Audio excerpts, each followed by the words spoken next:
안녕하십니까. 2024년 12월 3일 최병무의 팩트 시작하겠습니다. 이재명 대표가 대구에서 열린 당 최고위원회에서 정부가 제출한 예비비에 관해서 설명을 했습니다. 근데 그게 허위다 이런 거거든요. 뭐라고 얘기했냐면 예비비를 4조 8천억 원 편성해 놨는데 아무 때나 아무 용도로 꺼내 쓰겠다는 것 아니냐. 지금 얼마나 재정 상태가 어려운데 5조 원 가까운 예비비를 편성해 놓느냐. 그러면서 지금 전현희 의원이 찾아준 것이다. 이렇게 얘기를 하면서 코로나 이후 연간 사용된 예비비가 1조 5천억 원을 넘은 예가 없다고 한다. 이건 전현희 의원이 찾아준 걸 인용하는 형식으로 지금 허위사실을 유포하는 겁니다. 예비비 절반을 깎아서 나랏빚 깎자. 이자라도 좀 면제받자. 이렇게 해서 2조 4천억 원을 삭감한 게 이번 예산 삭감의 대부분이다. 이렇게 주장을 했습니다. 자, 그럼 팩트는 뭐냐? 대통령실에서 해명을 내놨는데 저는 이 해명이 사실관계에 부합한다고 봅니다. 찾아봐도 똑같습니다. 무슨 얘기냐면 자, 우선 2022년, 지금 2024년이죠. 예비비로 4조 9천억 원을 집행했습니다. 아니, 무슨 1조 5천억 원을 넘은 예가 없다고요? 당장 재작년에 4조 9천억 원 집행했습니다. 그리고 코로나 대응하는 거 이외에도 산불, 태풍, 피해 복구 뭐 이런 것들을 위해서 코로나 대응 이외에 2조 3천억 원. 그러면 결국 2조 6천억 원 정도가 코로나 대응으로 갔고 코로나 대응이 아닌 게 2조 3천억 원 정도 집행을 한 걸로 통계로 다 나와 있습니다. 코로나 이전인 2019년에도 보면 일본의 수출 규제에 따른 소부장, 소재 부품 장비 이게 문재인 정부 때 이제 일본 하고 대립각을 세우면서 이제 소부장을 우리가 기술 개발하자 이러면서 투입한 예비비가 2조 7천억 원입니다. 무슨 1조 5천억을 넘은 적이 없습니까? 자, 예비비 지출한 결정 액수를 보면요. 또 통계가 다 나와 있습니다. 2014년에는 2조 3천억, 2015년에 1조 7천억, 2016년에 1조 5천억, 2017년에 1조 4천억, 그 다음에 2018년에 2조 1천억, 2019년에 2조 7천억, 2020년에 5조 6천억, 2021년에 9조 7천억, 2022년 4조 9천억 아까 말씀드렸듯이 작년에 1조 4천억 이렇게 돼 있거든요. 자, 우선 왜 이재명 대표는 전현희 의원이 찾아준 거지라고 얘기를 했을까? 저는 이재명 대표가 이게 허위일 수도 있겠다 하는 걸 인지한 상태라고 봅니다. 그러니까 나중에 문제가 되면 전현희 의원이 잘못 찾아줬네? 이렇게 얘기한 것 아닌가. 이 부분에 관해서는 전현희 의원이 답을 해야죠. 어디서 어떤 엉뚱한 통계를 찾았길래 정말 이재명 대표한테 이 통계를 건네준 건 맞는 건지 답을 해야 되는 겁니다. 자, 그리고 그나마 이 전현희 의원이 찾아졌다는 부분도 제가 지금 말씀드렸듯이 1조 5천억 원을 넘긴 적이 없다? 거짓말이죠. 여기에 의해서 더 근본적인 문제점을 제가 지적을 하려고 합니다. 예비비라는 게 뭘까요? 예비비. 사전적 의미 한번 찾아보죠.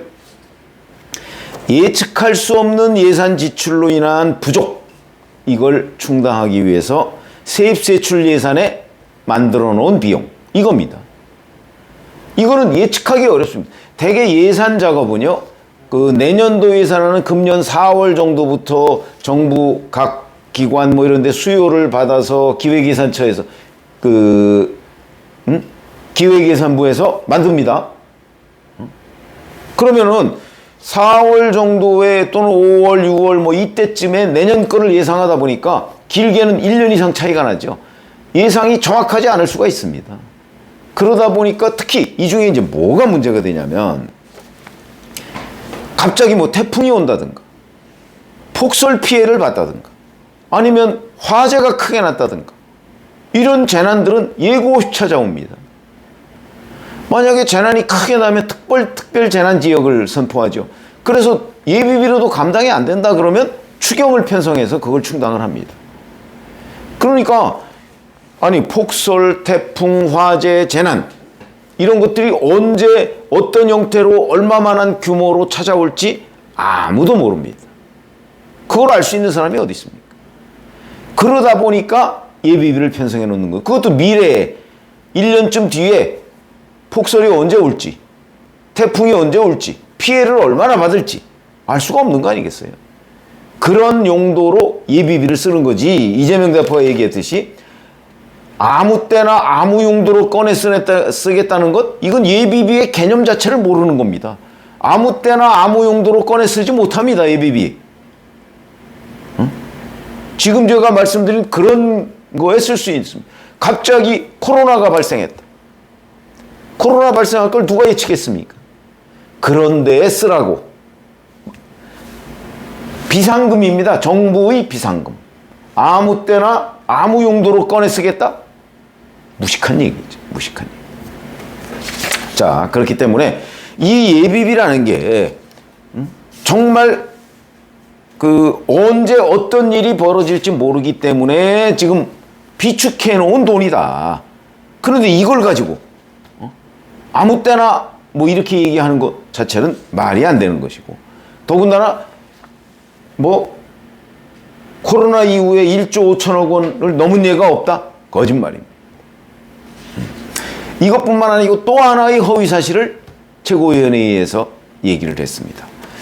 이렇게 얘기했습니다. 가나라는 나라로 기억하는데 아프리카에 차관 1조 원을 면제해줬다. 이런 얘기를 했는데, 팩트는요, 가나 맞습니다. 근데 파리클럽 공식 채권자 협의회 차원으로 채무 재조정을 해준 겁니다. 그에 따라서 차관 1조 원을 상환 유예했다고 합니다. 상환 유예가 무슨 뜻이죠?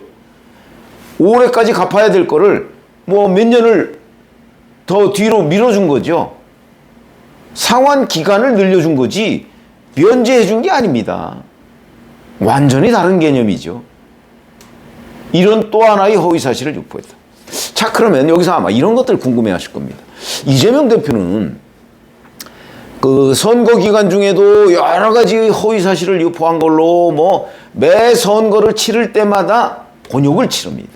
그것 때문에 한때는 피선거권 박탈 위험까지 처한 적도 있고요. 그게 지금 재판거래 의혹이라는 것이 있지만 기사 회생을 해서 오늘날의 이재명이 있는 건데, 지난 2021년 대선 과정에서 또다시 허위사실 유포 혐의로 지금 재판을 받고 1심 선고에서 징역 1년 집행유예 2년을 선고받았습니다. 끊임없이 허위사실 유포 부분이 따라다닙니다.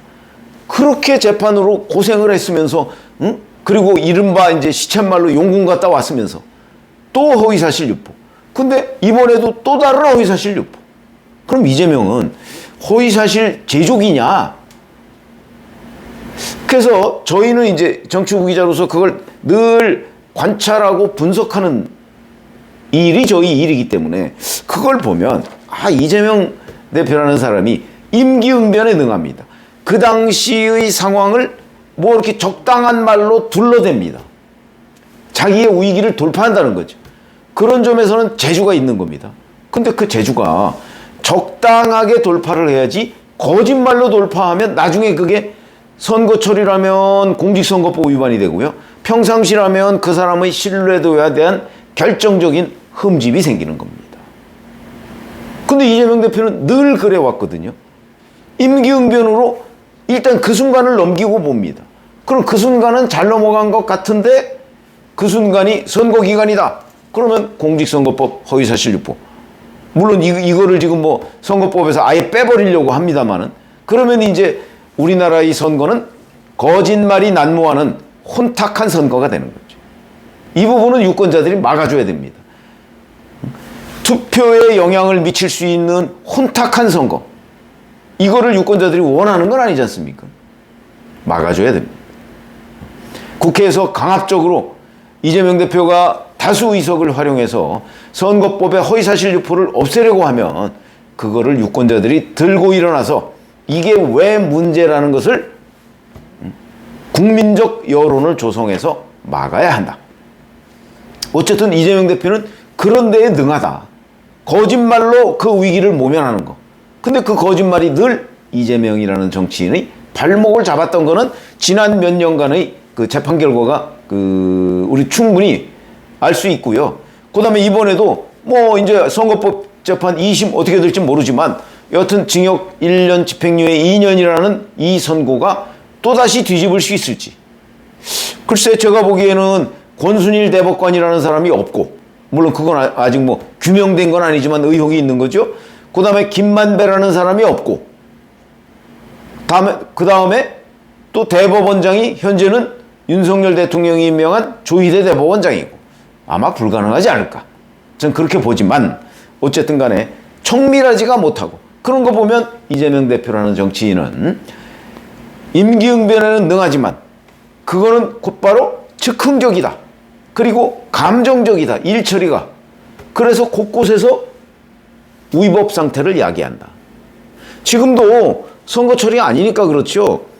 이런 식의 뭐 예비비 문제 가지고서 허위사실 거짓말하고, 가나 뭐 무슨 차관 면제 이런 거 거짓말하고, 이거 다 허위사실. 선거 때라면 선거에 영향을 미칠 수 있는 것 아닌가요?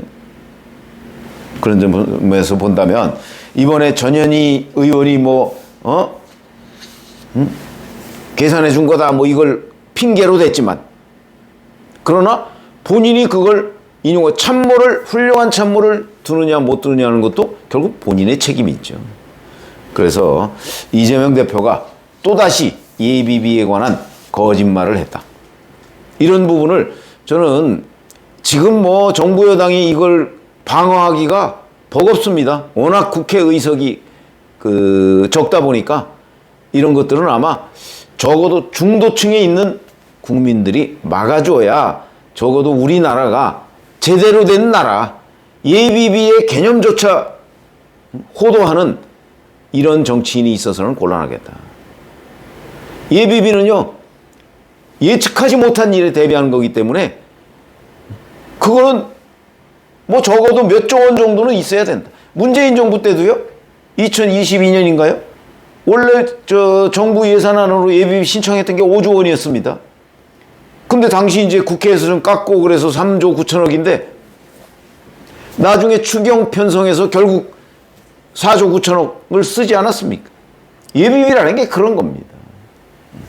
그런 점에서 이 유력 정치인이 거짓말, 이 부분을 유권자들이 좀 중도층 유권자들이 견제해 줘야 된다. 이렇게 말씀을 드리겠습니다. 고맙습니다.